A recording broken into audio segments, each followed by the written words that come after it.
Hello, everyone. You're listening to the Player Layer podcast. I am your host, Ivan Alexiev, and today I've got with me Aron West, who is an amazing designer. He's one of the designers for Catacombs, and he is also a publisher. He's CEO at Elzra Games, and this conversation is very, very interesting, and I recommend that you listen to it, especially if you're planning on making or you're in the process of making a Dexterity game, because their Catacombs line, I think in 2010 it won Most Innovative Game of the Year, and you should definitely check it out.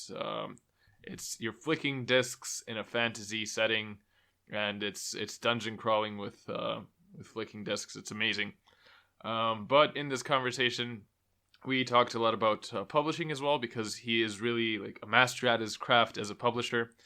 We got to talk about their new upcoming Kickstarter called Monster Pit. They actually launched it for a day or two, and they had to cancel, so they're relaunching it soon. So you can be on the lookout for that. That's Catacombs Monster Pit.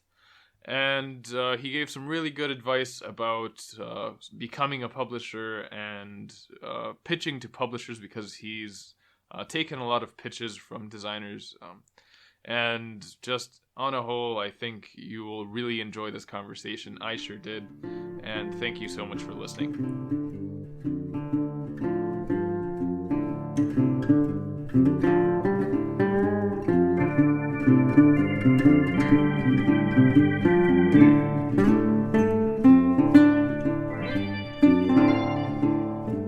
I'm here with Aron West today, who is one of the designers of Catacombs, and he also runs Elzra Games. How are you, Aron? I keep them well, thanks. To start this off, can I ask you about your gaming background? What got you into games in the first place? I think it was probably some friends who had some Warhammer miniatures, and they wanted someone to play with. So they had these miniatures, and we sat down and figured out how it all worked. And on the other side of it, there were some role-playing type games as well. Turns out it wasn't Dungeons and Dragons; it was some other games of that type that we played. And I didn't actually play Dungeons and Dragons until recently, a few years ago. But that would be the starting point, I would say. And there were some collectible card games. There was one collectible card game. I don't think it's available anymore, but that was one that I got into and played a few years later. But again, it wasn't Magic. I was familiar with Magic, but we ended up with this other one instead. Mm-hmm. And how long after you started playing games did you get into designing Catacombs and get the first ideas for that? Oh, it was a good few years later, because first of all, there was a transition eventually to the hobby games. And another friend of mine who had known for a number of years, who became one of the original co-designers of first and second edition of Catacombs, he introduced our group to some of these tabletop games. And of course, since that time, there's been an explosion of these games being released, but there were relatively few of them back then. And many of them were oriented towards fantasy. For example, Game of Thrones, Twilight Imperium, Talisman, these types of these Shadow of Empires. Those the early version of that one, for example. They just did the new edition of it. This sort of these types of games to start with. And you released the first edition of Catacombs in 2010, right? Yeah, that's right. In 2010. Yep. Mm-hmm. And we'd been working on it for over a year, obviously before its release, because frankly we didn't know what we were doing, and we succeeded in making a number of mistakes along the way. Mm-hmm. So that's the way it went. something that I really noticed with Catacombs, it almost immediately won quite a few awards for it, right? I think most innovative game for 2010 from Dice Tower, and it got quite a bit of recognition.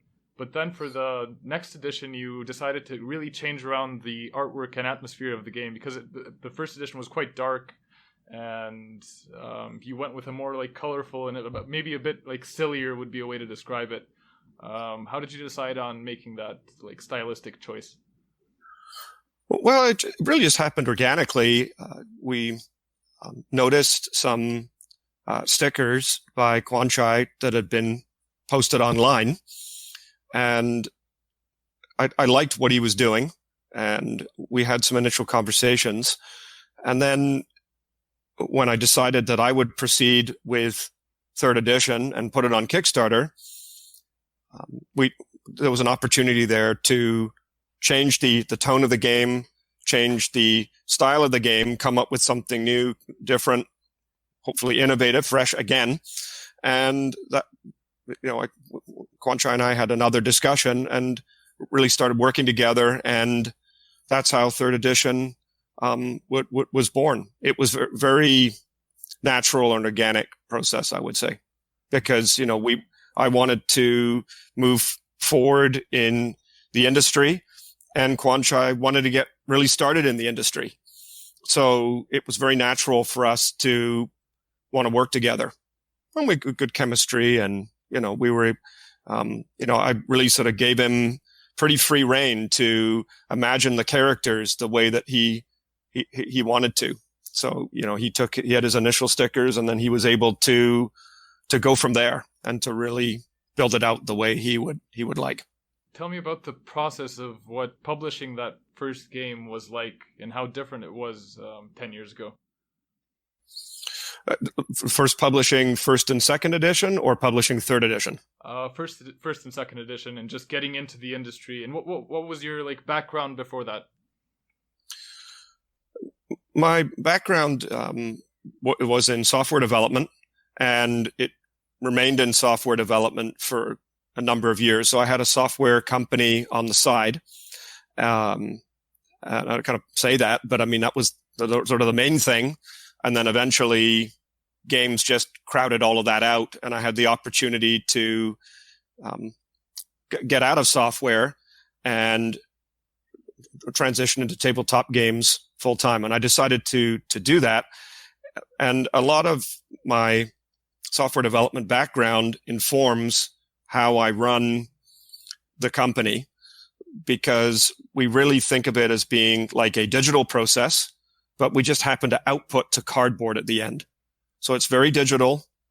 There's an algorithm there, if you like, just like you would have if you were to be writing a piece of software. So we have that thought process, if you like.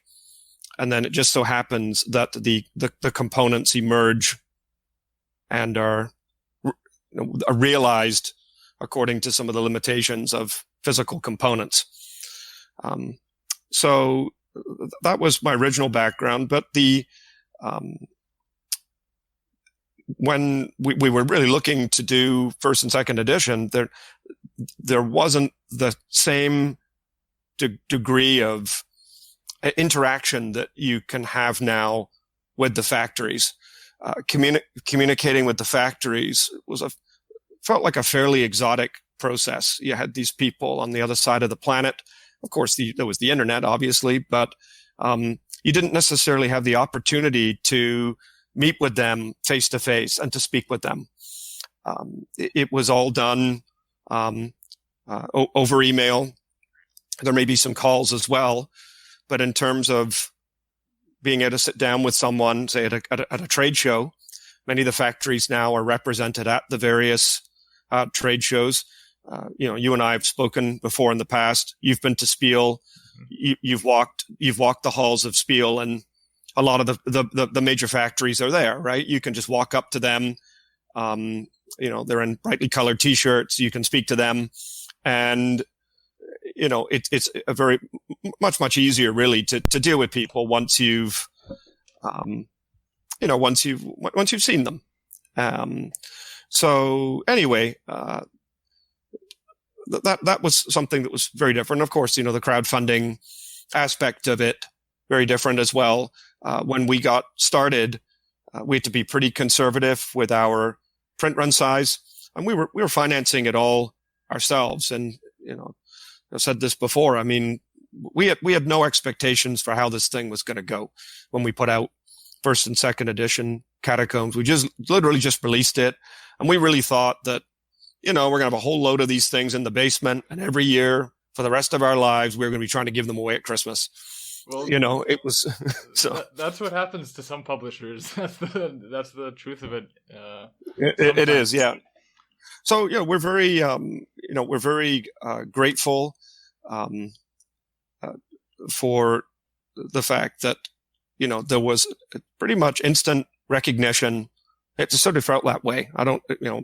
We weren't necessarily really paying attention to it. We just were doing it. So we were right in the guts of doing it, learning how to do it, but we weren't really sort of looking around, thinking, well, are people really paying attention to this? We saw one of Tom Vassel's early video reviews that he did, and I was like, oh, that's cool, right? That people are obviously looking at it.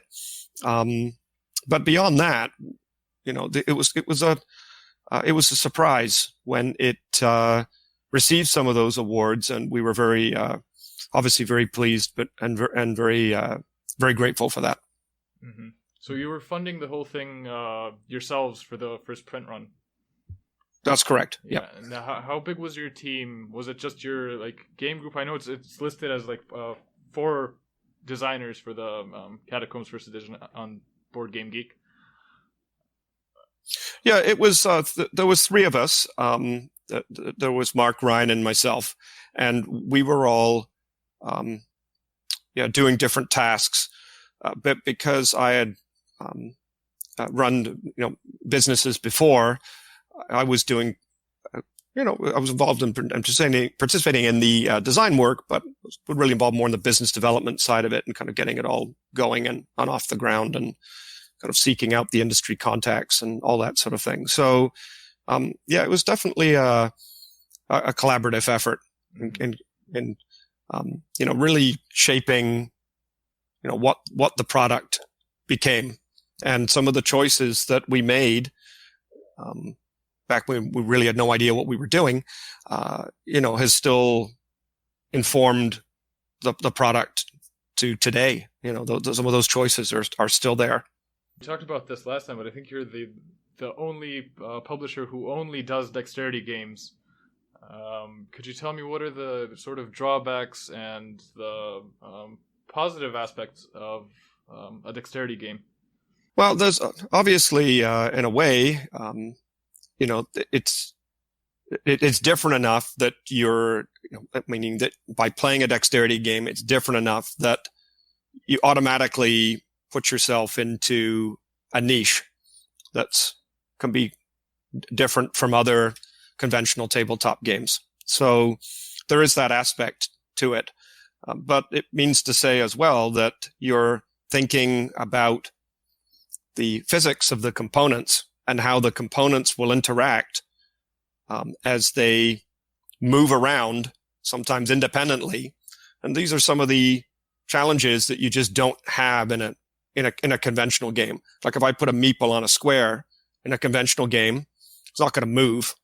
And it's not going to, unless I'm clumsy, it's not going to really affect anything else that's on the board.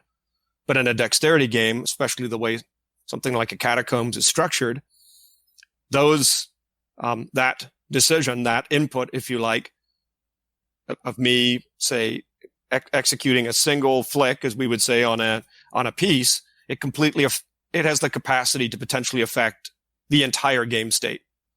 So all of the pieces that have a capacity to be put into motion, just like in a game of pool or billiards or snooker, that's an interesting aspect to the whole game design process, because that state can change from turn to turn.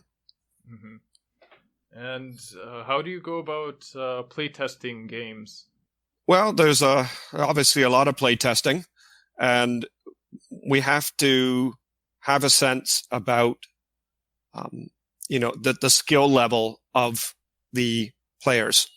So I really have to consider people that are just getting started and may not be as practiced with the mechanics of one of our games versus those that are experienced players. And you tend to develop that skill over time. Like when we were initially playtesting, for example, I was the person that couldn't flick to save myself. And so I was a good test for that, right? Like, okay, we need Aron to test this, right? Because not only is he colorblind, we make sure that the colors are okay, can't flick to save himself. So he's a good, he's a good test bed for, someone who is going to struggle with the game when they first open the box and get going.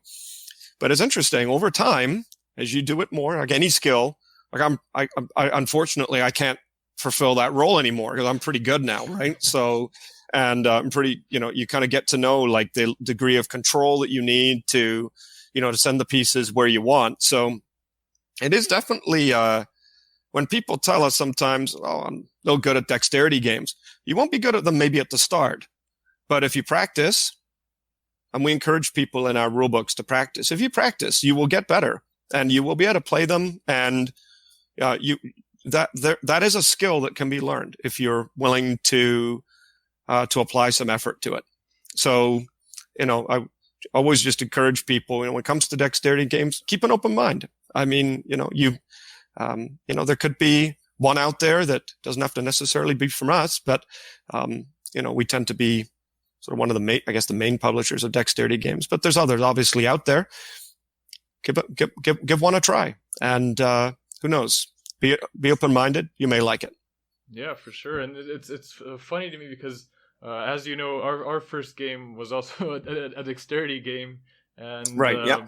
It's funny that, like you mentioned, it being a niche, but when you think about it, and this is something that I've told other people, when you think about it, the most popular games in the world, which are sports, are usually dexterity games, and those are the games where you have those skills that you need to develop. It's just that we're so used to board games, providing that Euro experience, or being more of a mental thing, but games like pool or what do you call it? Not table football. That's what we say here, but foosball. Yeah, foosball. Yeah, right. Yeah. All of those.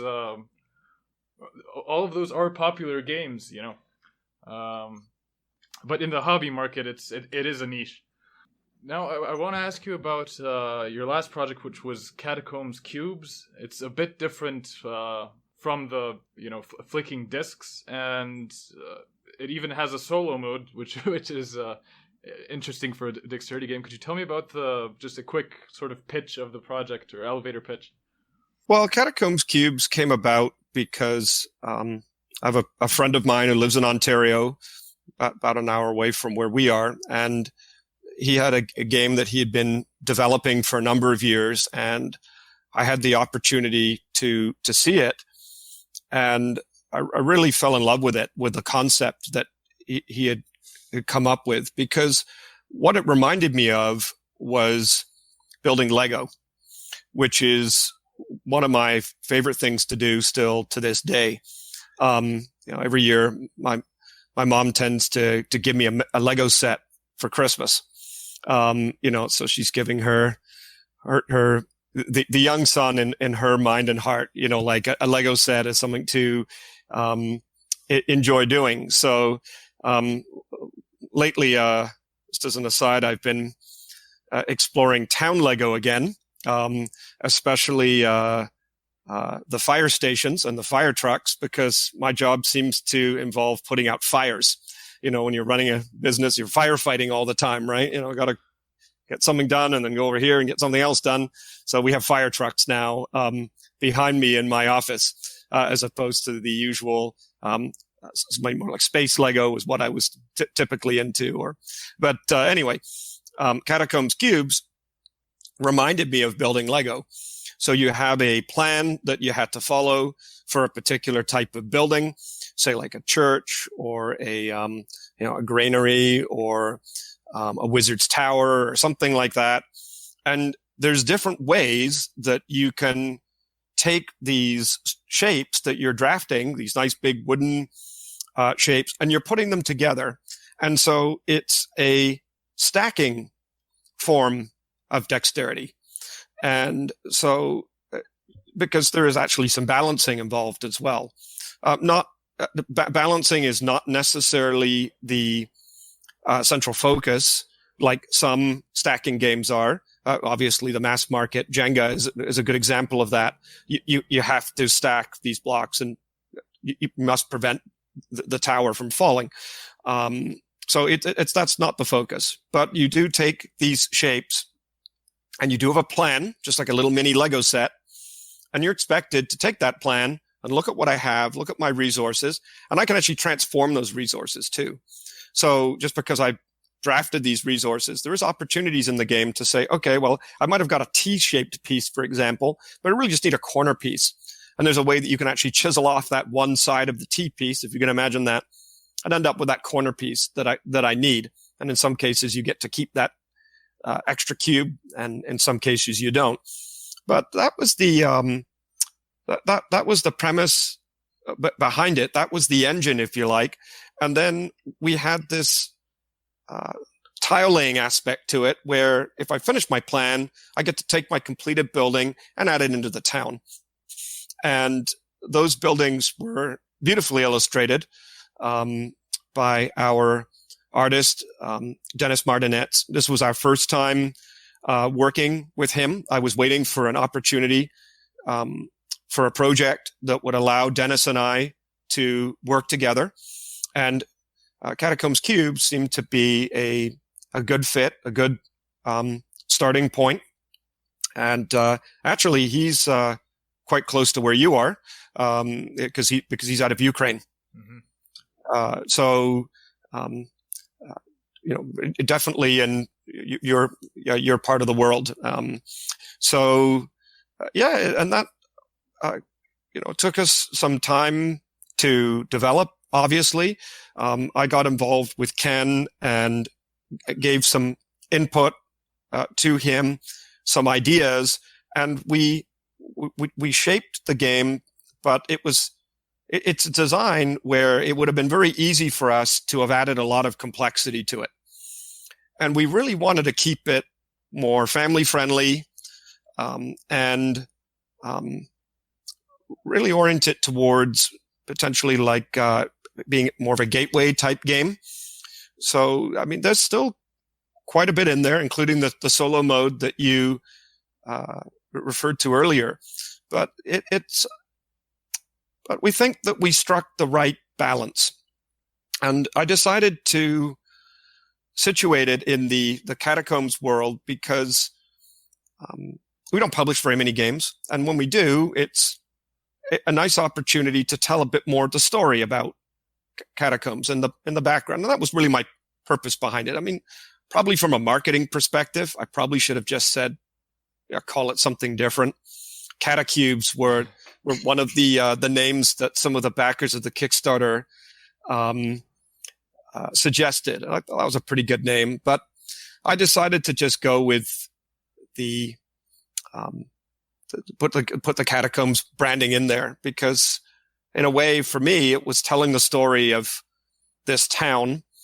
And we have some different towns and locations now in the Catacombs world, but it's a big world, and I wanted to at least show how this city was constructed. How did they build it? Let's go back in time. We've already gone back in time with some of the other games, but let's go back in time again with this one, and show some of the characters, show them constructing it, and it's right there on the board, or rather on the box, rather, where you can see the town being constructed. Right, they're actually literally making the cubes there, right, and some of the characters from Catacombs are there, kind of right there on the building site, putting it all together, and the whole town is taking shape, and of course, it's one of those unfortunate aspects in real estate that they just didn't happen to know what was underneath it.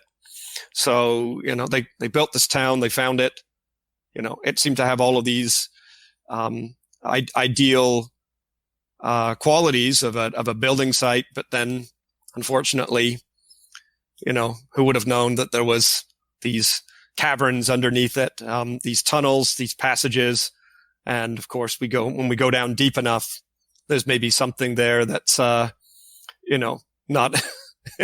not maybe the most beneficial for the dear residents of the town, and that of course requires some brave heroes to go and sort it out and flick some discs and beyond just building, for example. Mm-hmm. So that's kind of the genesis of the whole thing as to how that came about. Yeah, could you tell me more about building those worlds and building your brand as well? Because I think it's a really good thing that you've named all your that's one aspect of it, is naming all of your games Catacombs, so that you can set yourself apart and people immediately know that kind of what to expect. But could you tell me how you've managed to build your brand? Well, I think we've been very fortunate that we've had people that have wanted, like Quanchai, for example, wanted to help contribute. So when you've got a consistent voice, a consistent looking theme, the world building comes fairly naturally. So, each of our games, with the exception of Cube so far, has had the influence of Quanchai's work in it. And he set the tone for what people can expect. And it's allowed us to really move around and explore that world. And, we'll hope to continue to do that in the future, because there's still lots to see. Mm-hmm. And how much do you think of that world building is artwork, and how much of it is lore, and how much of it do you leave to the players' imaginations?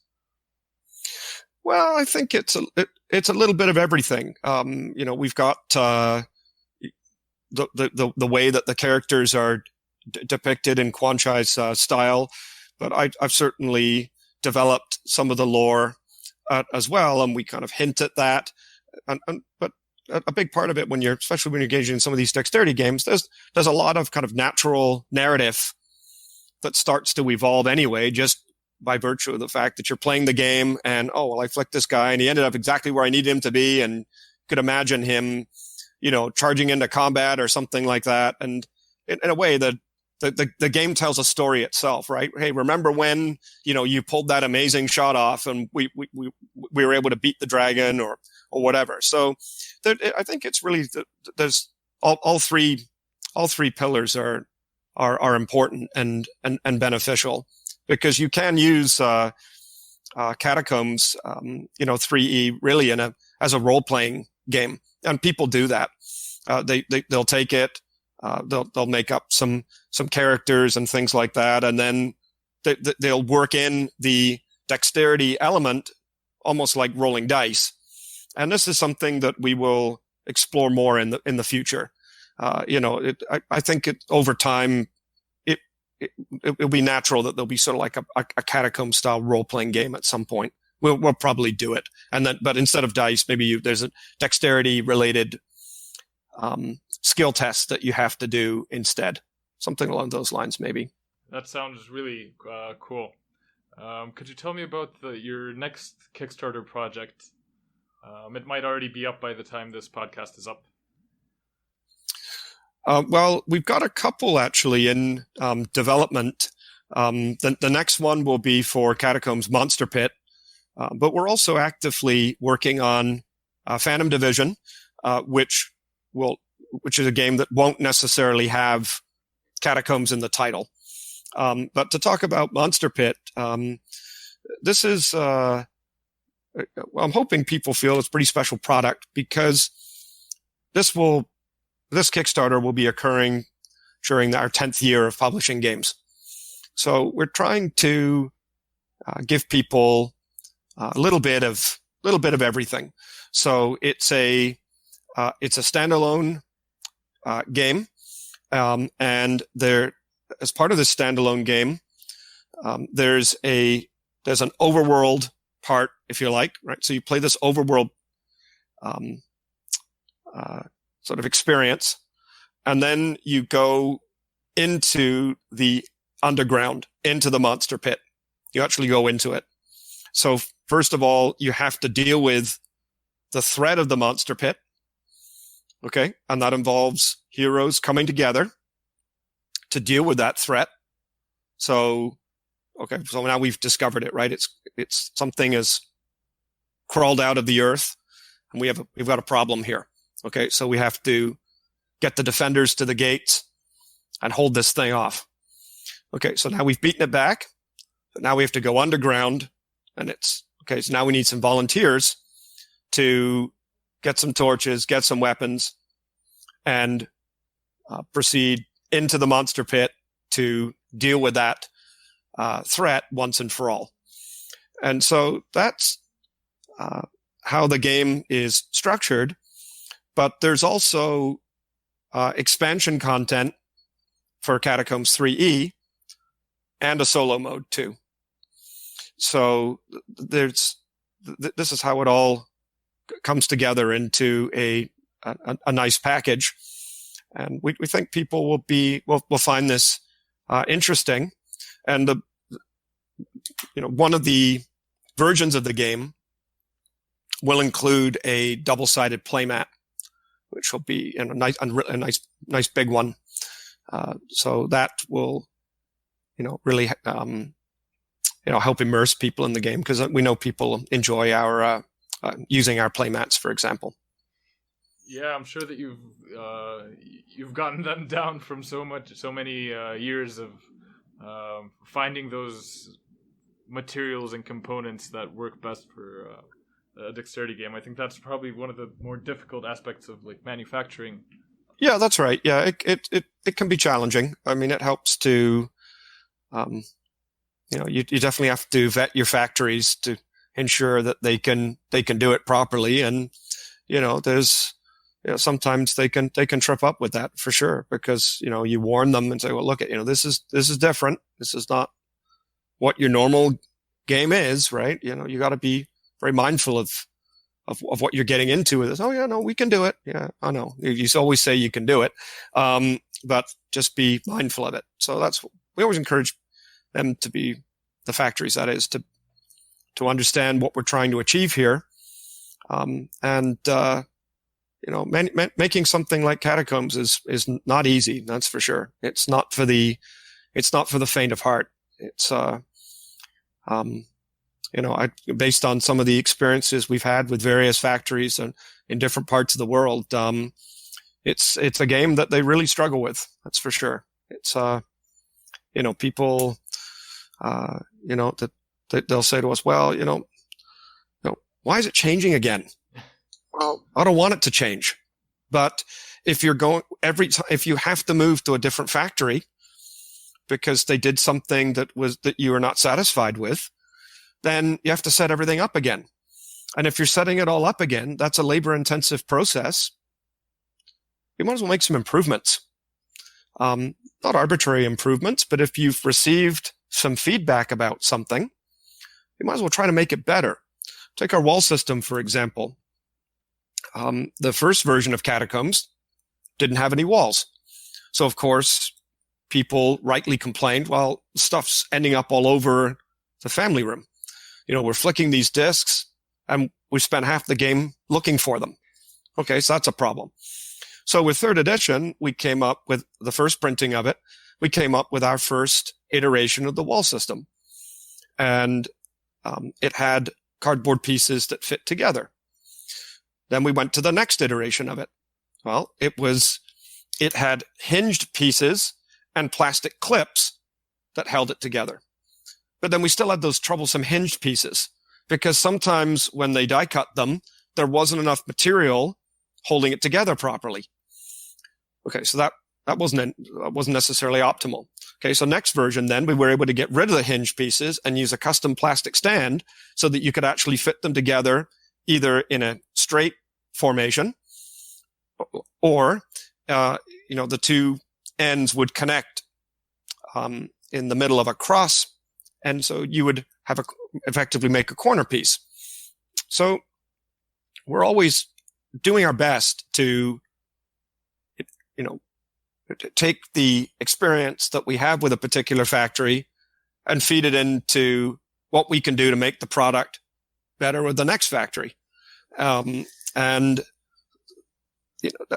like I said, because we're setting it up again, you might as well make that improvement. I mean, you don't want people to feel like that they bought a product and we're sort of just iterating as we go. We're not. If we could have found a factory that could make it the game properly, we would have just stuck there. So what kind of problems did we have? Well, I'm not going to name names, but we had one factory that just misaligned sticker sheets. Oh yeah, we can do the sticker sheets. Okay. So when you're doing, when you want to decorate a wood part, for example, you can sometimes silk screen them. There's different techniques, but if you've got like over 80 discs, like in a set of Catacombs, stickers are really the only economical option, especially when you have our very detailed artwork too. Okay. But we have to use these stickers, at least where we're sitting right now when it comes to these manufacturing techniques. And in the future, maybe we can do something different, but we have this investment now with the line doing stickers.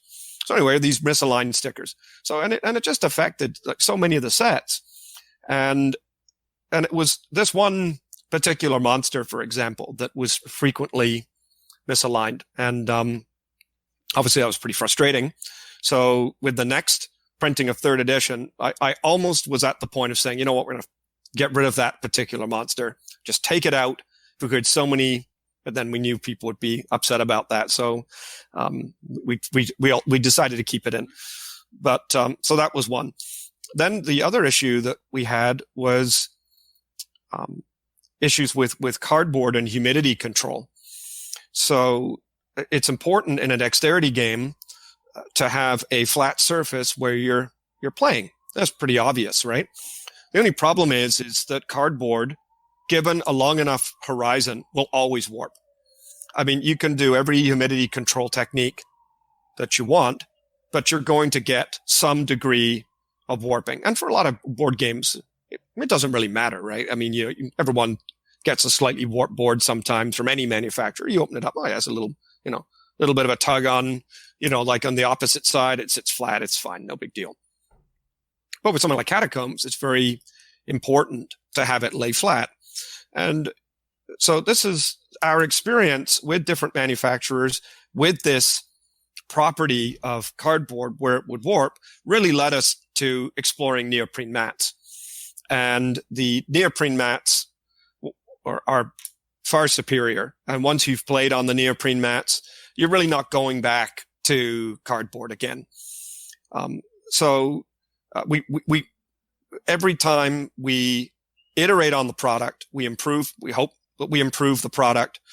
We try to bring the people that have supported us along with us. We're very conscious of this. We don't take it for granted because we're very grateful for it.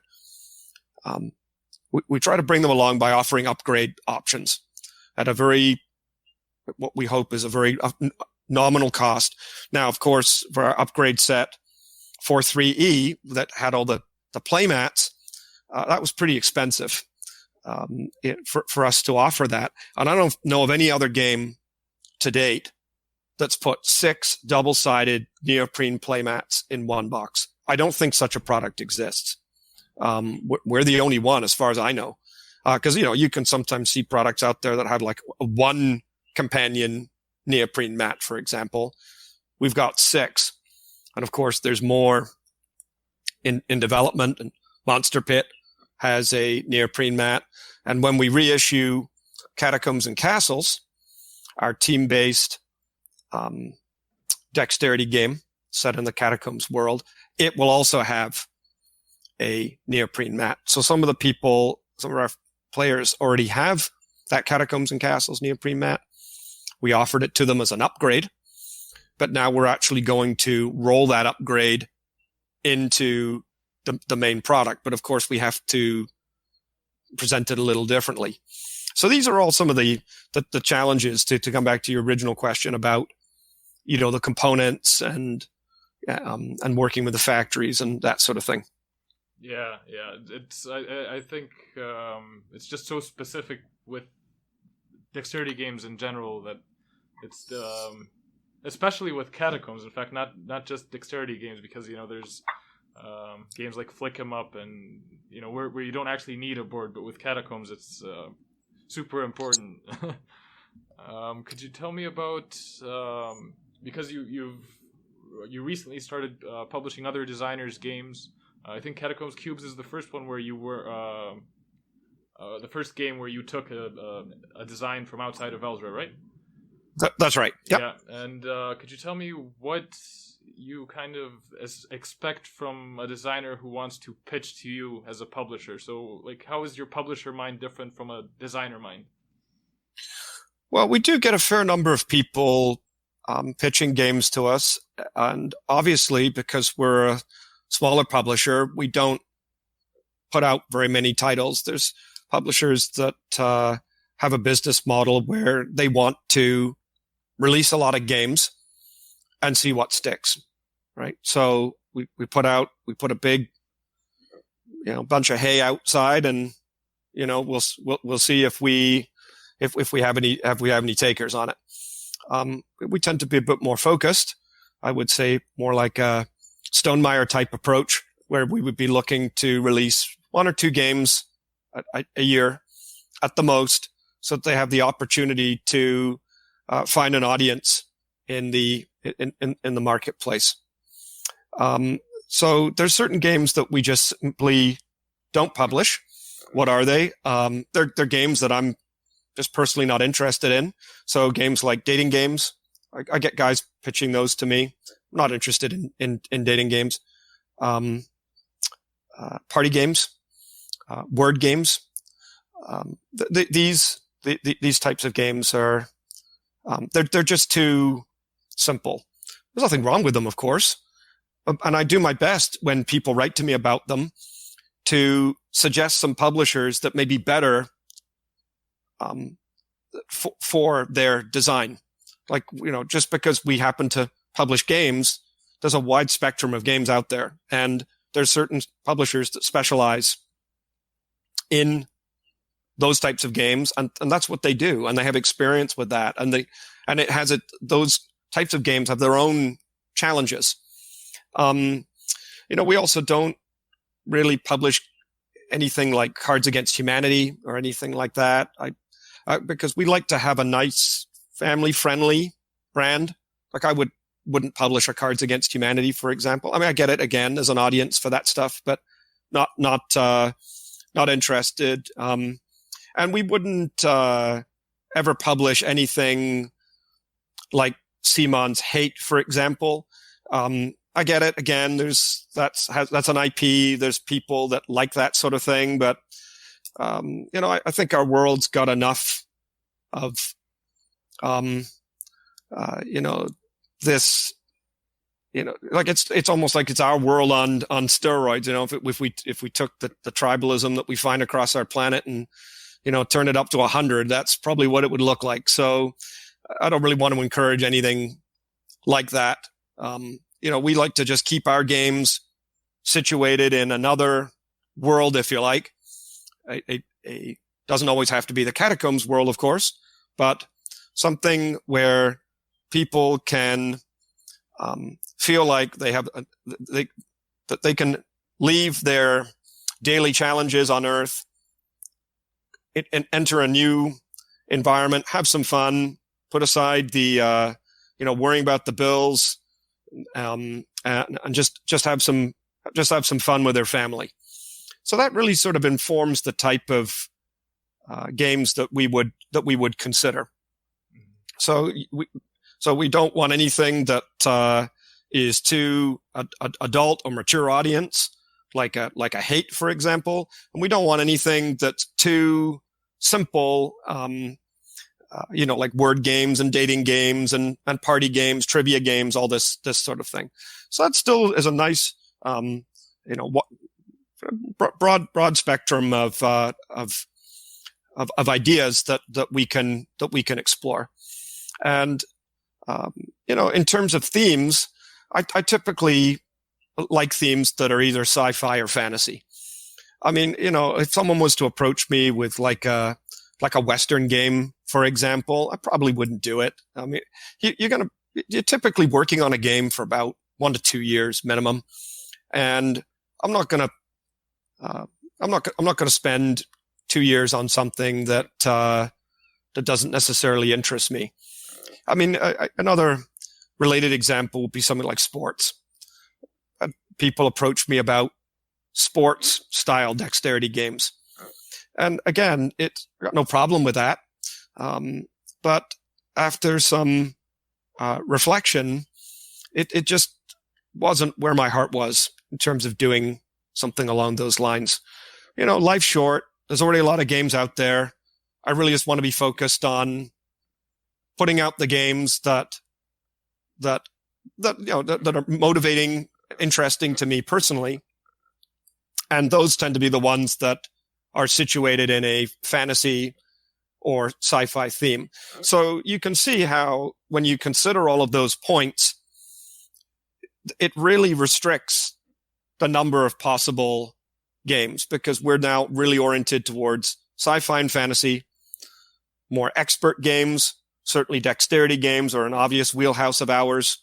So this is where we tend to end up. So Catacombs Cubes in a way it has some expert elements to it, but it also is family friendly. So that's really sort of more on the one side of our more limited continuum then. And then sort of a Catacombs 3E would be more expert, would require a bit more time investment to get going as sort of our more complex product. And then some of our other games fit between those two.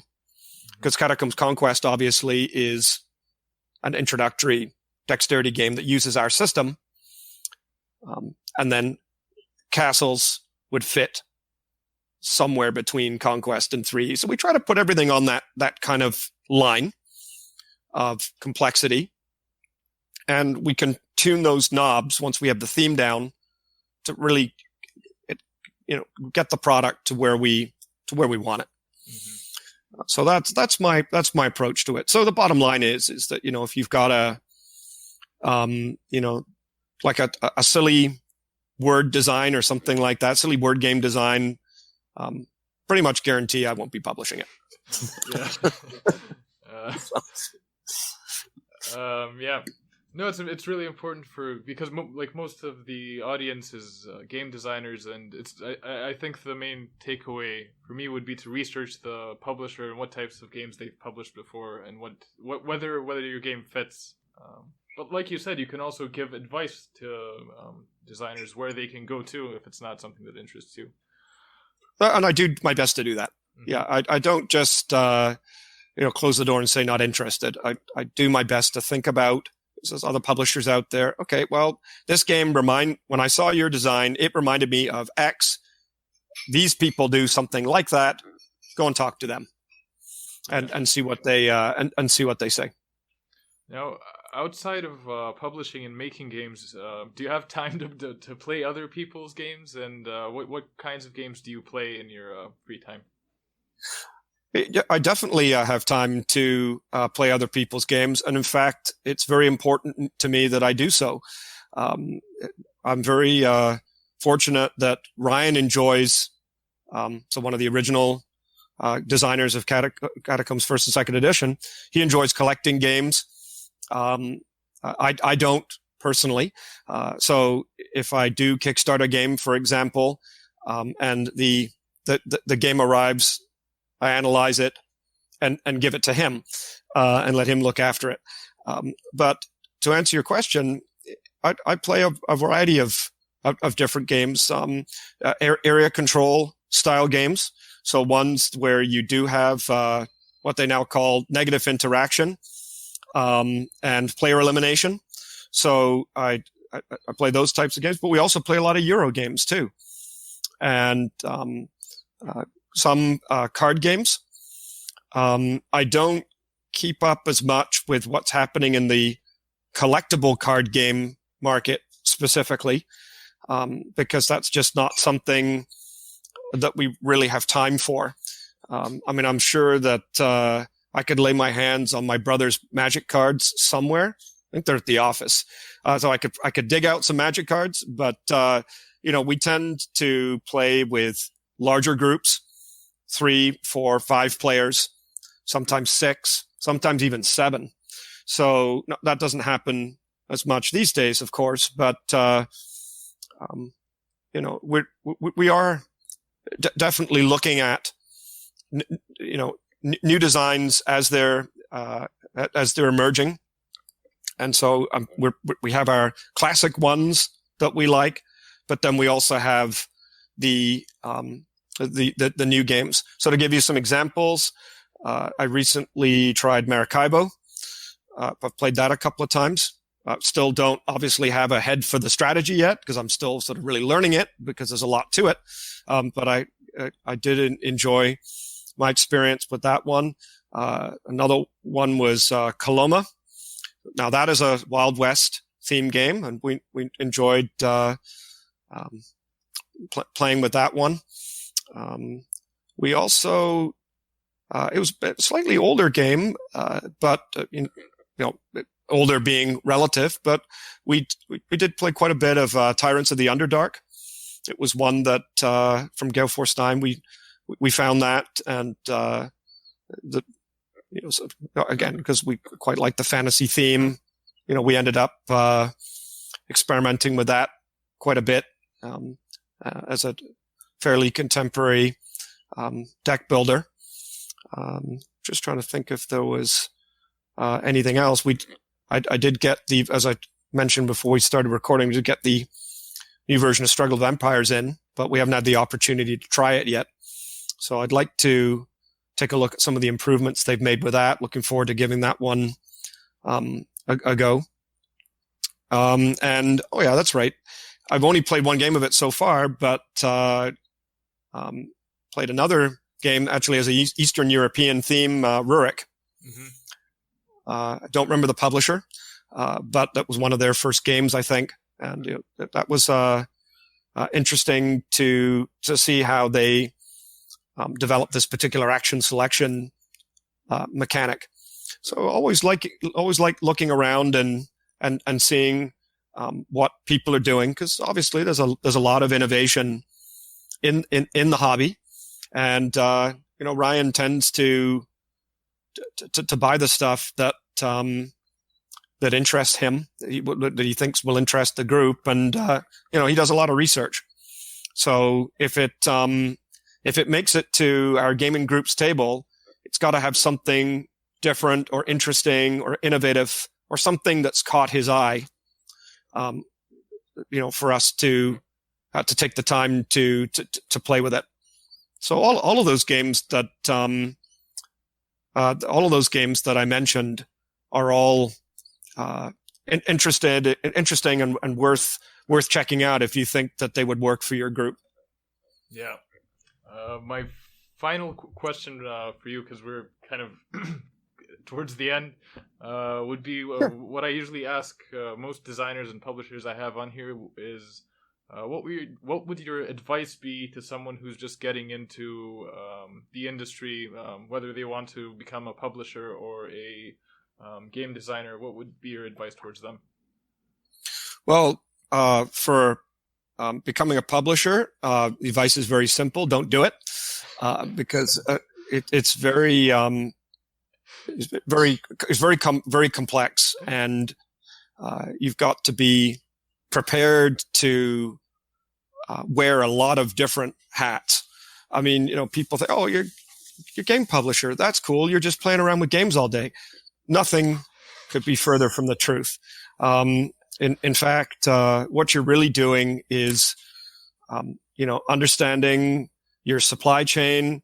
You're developing your relationships with your printing partners. You're looking to promote what you're working on next, and you're just dealing with the boring stuff, right? Checking your bank account regularly, dealing with all of your accounts payable, making sure that you have all of your vouchers for your accountant, dealing with your taxes, ensuring that you're in compliance. In our more complex world, you've got to deal with your the requirements your logistics partners might have, TSCA declarations, for example. And if that sounds boring to you, you probably shouldn't be doing it. Designers, I think it's best to get a foothold in the industry first without necessarily worrying about the compensation side of things. It is possible to make a living being a game designer. There's prominent industry examples of this, but you're not going to do it with your first game. Because if you're an unknown designer, a publisher will probably be fairly conservative with a first-time designer's game.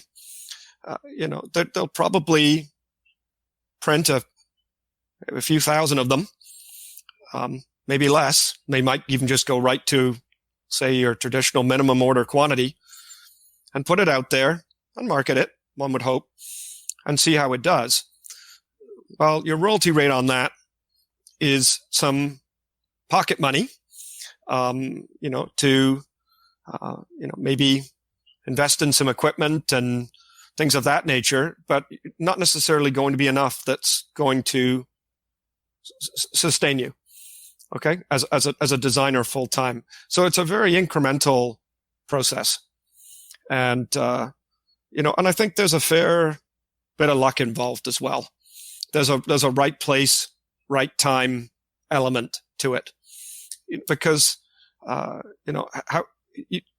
some publishers just don't necessarily know how well things are going to do. They release a game and suddenly it just takes off. Well, there may have been 5 other games that were equally as good as that one, from an artwork perspective, design perspective, rulebook presentation perspective, even the pedigree of the designer. And, there's sometimes just these games that happen to capture the zeitgeist, if you like Terraforming Mars, for example, seems to have just come out of nowhere. Just came out of nowhere and became very, very popular. And who could have really anticipated that? What was the formula behind the success of Terraforming Mars? I don't know the answer to that question, but it seems to have just come from out of nowhere and it's had some staying power too, right? I mean, it's still, we work with Schwerkraft in Germany. They localize the German language version of our games, for example, and Terraforming Mars is one of their main, they localize Catacombs, but also Terraforming Mars. It's their main product in a lot of ways. So you just don't know, whether you've got some lightning in the bottle with your design. It's hard to say.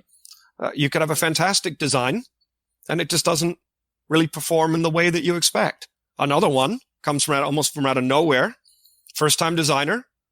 And, we've got a rocket to Mars, almost literally in terms of sales.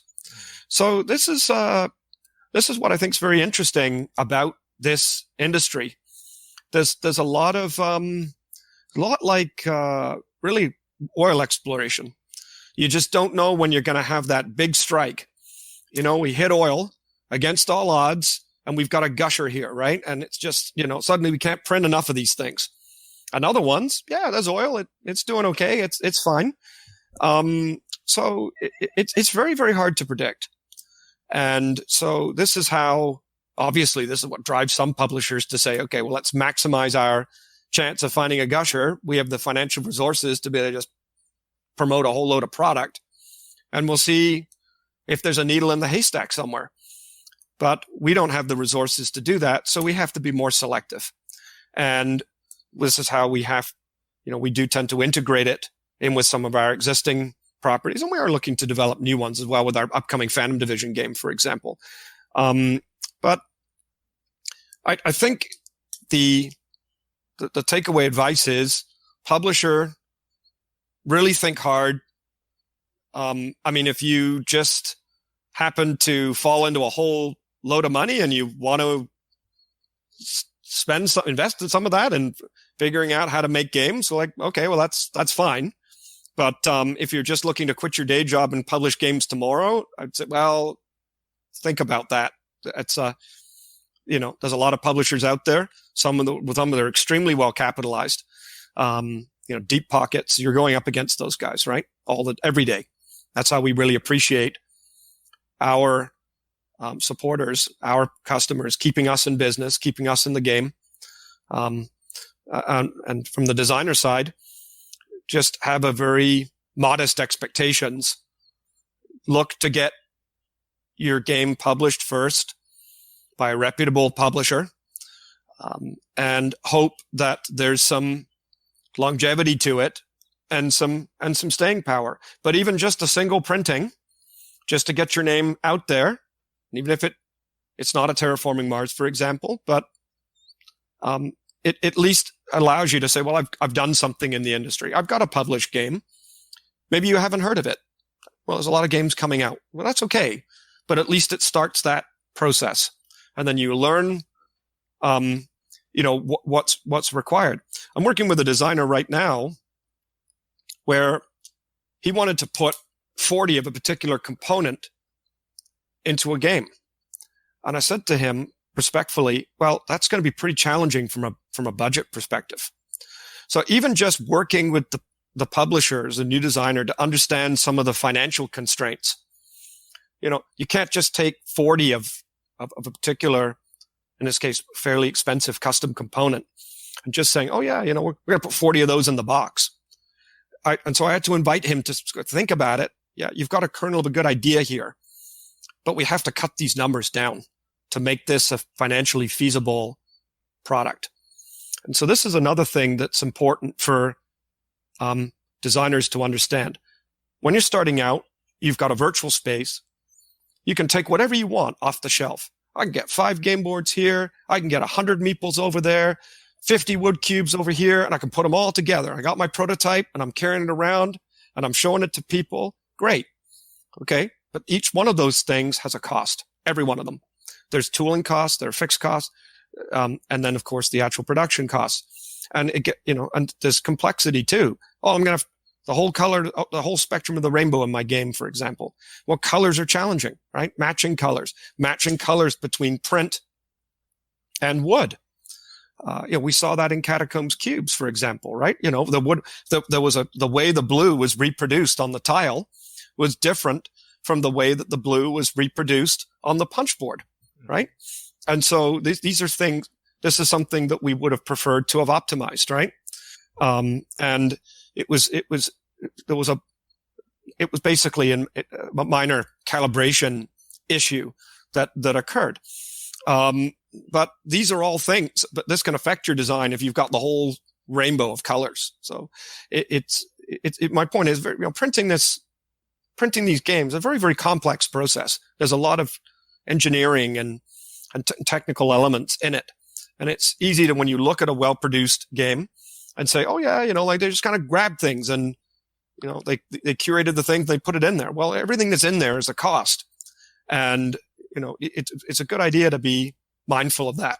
If you can come to a publisher with a minimum viable product, meaning the minimal components that just express the interesting idea, then that's better, because it allows us to